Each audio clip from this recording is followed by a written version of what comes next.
Even though the movie industry is designed to entertain, it's a business at the end of the day. As such, studios will do everything they can to sell their products. When the powers that be know they have a bona fide turkey on their hands, they still need to promote it like it's a showstopper. This is why many moviegoers are fooled time and time again into watching an absolute dud after being won over by its awesome trailer. So with that being said, I'm Jem from WhatCulture.com, and here are 10 more amazing trailers that tricked you into seeing terrible horror movies. Number 10. The Gallows. The Gallows centres around a student called Charlie who was accidentally hanged to death during a school play. Although the show was intended to be reenacted to commemorate Charlie, several students break into the theatre to dismantle the set.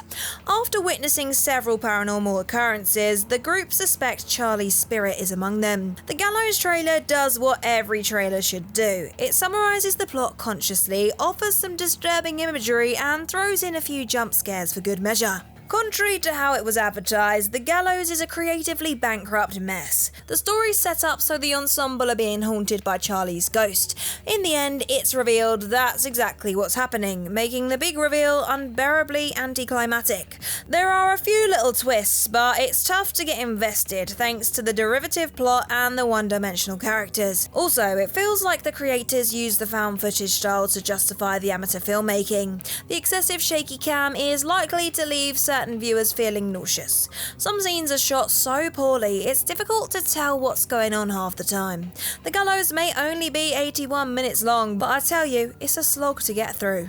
Number 9. Chernobyl Diaries. Chernobyl Diaries opens with a group of friends preparing for an extreme tour of a city which was abandoned after it was exposed to radiation by the neighbouring power plant. After the tour ends, the guide discovers that his van's wires have been chewed through, giving his party no means to leave. As it begins to get dark, the tourists soon realise that they're not alone. The trailer is the best kind, since it explores the premise in depth while giving next to nothing away. So little is revealed. It's unclear who exactly is hunting the tourists. Are they mutated humans, monsters, or something else entirely? Although Chernobyl Diaries is effective at building suspense, it quickly descends into a by-the-numbers horror flick. Even if the film wasn't a treasure trove of cliches, it would be let down by pretty much everything else. The special effects are laughably unfinished, the wooden performances are distracting, the script is awful to the point where it's challenging to remember a single line. Due to the unique setting and tragic history, Chernobyl Diaries should have been so much more than a tropey B-movie. Number 8. The Exorcist Believer. After David Gordon Green's Halloween trilogy concluded, he prepared to rejuvenate another iconic haunting franchise from the 70s, The Exorcist. Though 2018's Halloween was met with praise, the two follow-ups left much to be desired. So when Exorcist Believer was greenlit, horror fans were justifiably dubious. But not only was the trailer suitably unsettling, it successfully scratched that nostalgic itch. Seeing Ellen Burstyn reprising the role of Regan's mother after 50 years was reassuring. Once the Tubular Bells theme kicks in, viewers are sure to get chills. But apart from the lead actress's performance, Believer has nothing going for it.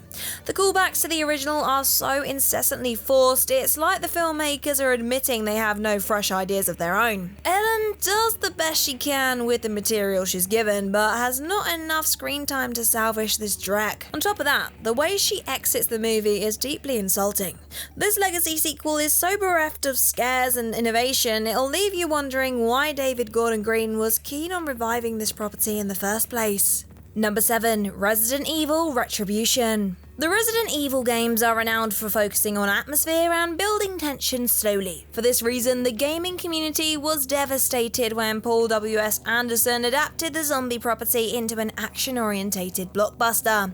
After seeing how badly the source material was butchered, many gamers gave up on the movie franchise long before it concluded. However, Resident Evil Retribution offered a glimmer of hope. The teaser opens like a Sony product placement ad, while Patrick Stewart narrates about the advancements of recent technology. As Stewart optimistically discusses what the future may bring, it transitions to a post-apocalyptic world infested with zombies. Despite the clever misdirect, some skeptics were still convinced Retribution was gonna be another dumb popcorn flick. But after seeing the official trailer, it appeared as if the Undead Saga was trying something new. In this promotion, the heroine Alice is inexplicably depicted depicted as a content suburban housewife. Not only that, characters who have died in previous entries have miraculously returned to life. What does this mean? Is Alice in a simulation? Was it all a dream? Is Retribution a soft reboot? Even though it's an innovative idea to play with, it's abandoned within the first 10 minutes. After that, Retribution goes right back to being an insufferable schlockfest. Number 6. Spiral. Although 2017's Jigsaw failed to reignite interest in the Saw franchise, it looked like Spiral could put it off. Rather than trying to have some connection with deceased Jigsaw killer like previous installments, this entry decided to wipe the slate clean. Based on the marketing, Spiral was invoking the spirit of the original without imitating it. The first trailer was highly misleading, since there's no indication it's promoting a Saw sequel until the halfway point.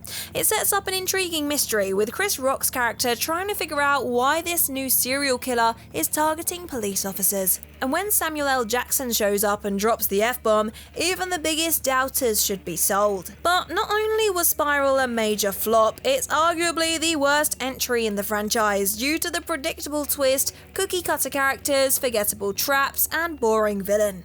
Despite being a passion project for Chris Rock, the talented comedian is completely miscast as the ball-busting cop. Even though Spiral sets up a direct follow-up, it was abandoned due to the poor box office and critical reception. Number 5. It Chapter 2. Despite having a lot to live up to, it surpassed expectations and went on to become the most successful R-rated horror ever, a record that still stands today.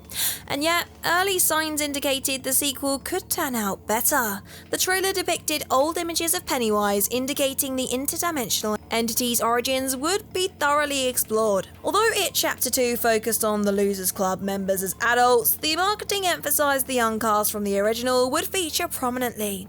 Since the kid actors were praised for their performances in the first installment, fans were excited to see them returning. Ironically, the flashbacks of the Losers Club were among the weakest aspects of the sequel.